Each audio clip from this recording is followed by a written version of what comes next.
குற்றாலம் வர்றவங்க இந்த தப்ப மட்டும் பண்ணிடாதீங்க. என்னன்னு சொல்றேன், தெளிவா கேட்டு தெரிஞ்சுட்டு வாங்க. அருவியில சோப்பு, ஷாம்பு, சீயக்காய், எண்ணெய் பயன்படுத்தி குளிக்கிறதுக்கு தடை விதிக்கப்பட்டிருக்கு. மீறி குளிச்சீங்கன்னா உங்களுக்கு அபராதம் விதிப்பாங்க. அதே மாதிரி மது அருந்திட்டு யாரும் அருவியில குளிக்க வராதீங்க.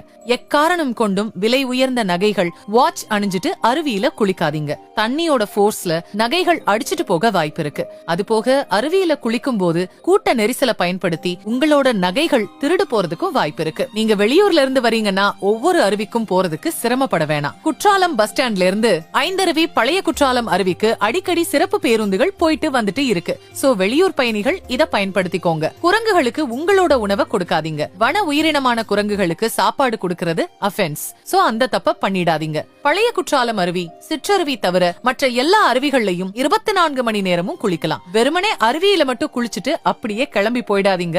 ஐந்தருவிக்கு மேல இருக்கிற எக்கோ பார்க், ஐந்தருவி ரோட்ல இருக்கிற போட் ஹவுஸ், அங்கேயும் மறக்காம ஒரு விசிட் போட்டு வந்துருங்க. குற்றாலத்துல வீக்கெண்ட் டேஸ்ல கூட்டம் கொஞ்சம் அதிகமாவே இருக்கும். சோ வெளியூர்ல இருந்து வர்றவங்க வீக் டேஸ்ல பிளான் பண்ணி வந்தீங்கன்னா கொஞ்சம் கிரவுட் இல்லாம சீசனை என்ஜாய் பண்ணிட்டு போகலாம். குற்றாலம் வரணும்னு இருக்கிற உங்க ஃப்ரெண்ட்ஸ் அண்ட் ஃபேமிலிக்கு இந்த வீடியோவை மறக்காம ஷேர் பண்ணி விடுங்க.